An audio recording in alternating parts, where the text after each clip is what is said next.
ಸಂಪುಟ ಬಗ್ಗೆ ಅನಗತ್ಯ ಹೇಳಿಕೆ ನೀಡದಂತೆ ಸೂಚನೆ ಕೊಟ್ಟಿದ್ದಾರೆ.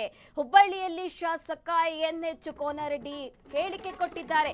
ಸಂಪುಟ ಬಗ್ಗೆ ಅನಗತ್ಯ ಹೇಳಿಕೆ ನೀಡದಂತೆ ಸೂಚಿಸಿದ್ದಾರೆ ಅಂತ ಹುಬ್ಬಳ್ಳಿಯಲ್ಲಿ ಶಾಸಕ ಎನ್ಎಚ್ ಕೋನರೆಡ್ಡಿ ರಿಯಾಕ್ಟ್ ಮಾಡಿದ್ದಾರೆ. ಸಿಎಂ ಹಾಗೆ ಡಿಸಿಎಂ ದೆಹಲಿಯಲ್ಲಿ ಚರ್ಚೆ ನಡೆಸಿದ್ದಾರೆ. ಶೀಘ್ರದಲ್ಲೇ ವಿಸ್ತರಣೆ ಪ್ರಕ್ರಿಯೆ ಪೂರ್ಣಗೊಳ್ಳುವ ನಿರೀಕ್ಷೆ ಇದೆ ಅಂತ ಮಾತನಾಡಿದ್ದಾರೆ. ಸೂಕ್ತ ಸಮಯದಲ್ಲಿ ಅಂತಿಮ ತೀರ್ಮಾನ ಕೈಗೊಳ್ಳಲಿದ್ದಾರೆ. ನನಗೆ ಅವಕಾಶ ನೀಡಿದ್ರೆ ಉತ್ತಮವಾಗಿ ನಿಭಾಯಿಸ್ತೇನೆ ಅಂತ ಕೋನರೆಡ್ಡಿ ಅವರು ಹೇಳಿರುವಂತದ್ದು. ಕೃಷಿ ಸಚಿವನಾಗೋ ಇಂಗಿತ ವ್ಯಕ್ತಪಡಿಸಿದ್ದಾರೆ. ಇಲ್ಲಿ ಶಾಸಕ ಕೋನರೆಡ್ಡಿ ಅವರು ಸಂಪುಟ ಬಗ್ಗೆ ಅನಗತ್ಯ ಹೇಳಿಕೆ ಕೊಡಬೇಡಿ ಅಂತ ಸೂಚನೆ ಕೊಟ್ಟಿದ್ದಾರೆ ಅಂತ ಹುಬ್ಬಳ್ಳಿಯಲ್ಲಿ ಶಾಸಕ ಎನ್ಎಚ್ ಕೋನರೆಡ್ಡಿ ರಿಯಾಕ್ಟ್ ಮಾಡಿದ್ದಾರೆ. ಪ್ರಸ್ತಾಪ ಮಾಡಬೇಡ್ರಿ ಅಂತ ಹೇಳ್ಯಾರ. ಈಗ ಮಂತ್ರಿಮಂಡಲ ಮಾಡ್ತಕ್ಕಂಥದ್ದು ಈಗಾಗಲೇ ಪ್ರಾರಂಭ ಆಗಿದೆ.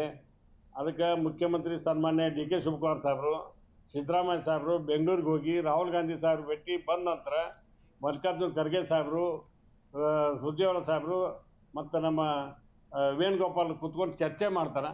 ಚರ್ಚೆ ಮಾಡಿ ನಮ್ಮ ಬಿ ಕೆ ಹರಿಪ್ರಸಾದ್ ಅವರು ಅಧ್ಯಕ್ಷ ಅದಾರ.